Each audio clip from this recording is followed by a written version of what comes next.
Ako may nakikitang maraming post tungkol dito at maraming nagbibigay ng kani-kanilang mga opinyon. Siyempre, yung mga Pilipino na pagka nasa online, akala nila sila ang mga eksperto, ha? Sila may mga opinyon, ha?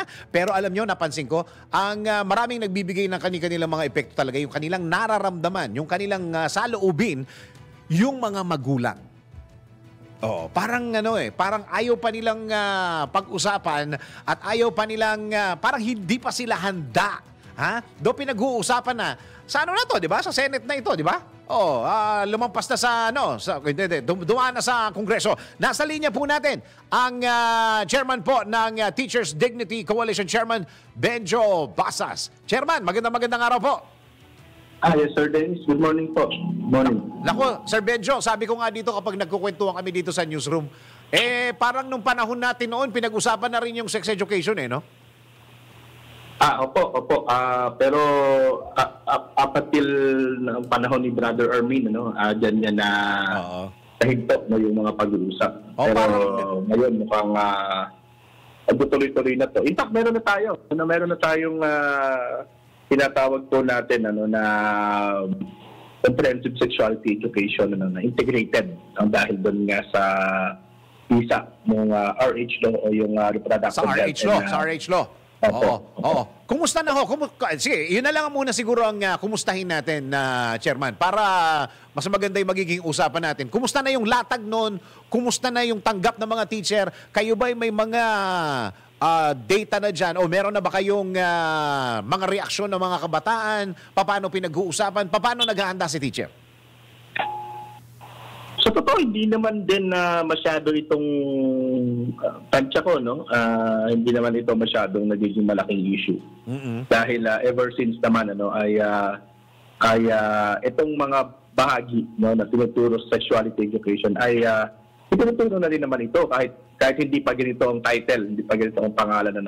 Yung CS. Like for example, sa MAPE, sa health, sa part ng MAPE, tinuturo yan, sa science, sa biology or anatomy, tinuturo po yan, sa values education, tinuturo din po yan.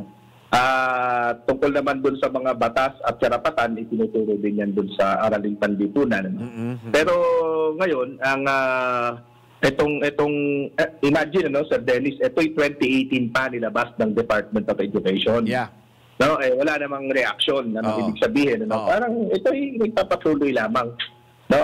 Medyo napag-usapan lang ito ngayon, dahil nga dito sa ilang mga panukalang batas, like, the one that the Congress passed, and the House, and of course, yung bill na nandiyan din sa Senate, sa Senado, na mas siguro tinatarget ng mga ng mga kritiko, at ng mga nag-o-oppose dito sa comprehensive sexuality education.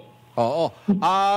Kayo ba, napag-uusapan po ninyo, mga teacher, handa na ho ba tayo dito? Siguro, tama rin naman na kailangan din ng parang special training para sa mga teachers natin dahil sila talaga ang tatayo din Yes, kailangan talaga. In fact, doon sa hearing na ginawa sa lower house nung Wednesday, na nandun po tayo bilang resource person din, doon lumabas at nailabas ng Committee on Basic Education na kulang halimbawa yung training at consultations na ginawa ng Department of Education, and yung DepEd naman nire-recognize naman yan, at kami rin naman po pinatunayan naman natin na hindi kami dumaan sa mga konsultasyon at hindi pa rin nagkaroon ng comprehensibong training. Ang sinasabi ng DepEd, merong 5-day training for teachers who will be handling subjects kung saan ay integrated itong CSE. Diba? Pero, sabi namin, kulang yun, at isa pa, hindi namin din nabalitaan, na nagkaroon ng 5-day training for our colleagues, So, ang maganda dito, Sir Dennis, doon sa panukala, Sir Benjo, bakit hindi nyo nabalitaan yung training? Bakit hindi nyo nabalitaan? Yes. Ano po nangyari doon? Bakit hindi nyo nabalitaan, Chairman? Hindi kami naimbitahan. Parang ganun lang kasimple, in fact, nung tinanong nung ating nung mga mambabatas kung sino-sino yung mga organization na inimbitahan, parang wala namang mga teachers organization ang kasama doon sa invitation. Okay, as you were saying, go ahead po.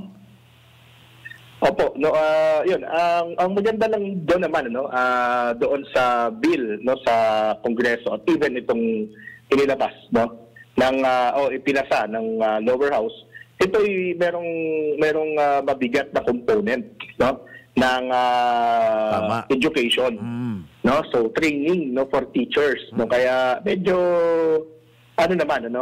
medyo naman siya, no, dapat, no, yun ang dapat masunod, no, kumbaga, no, hindi na yung parang kagaya ngayon, di ba, na sabihin merong training tapos 4 na o 5 araw lang, no, mas gusto natin talaga dahil maselan ito alam naman ito ng lahat, no, na ito ay maselang usapin, no, kaya hindi maaari, no, na ganoon lamang, no, na hindi ito bibigay, no, ng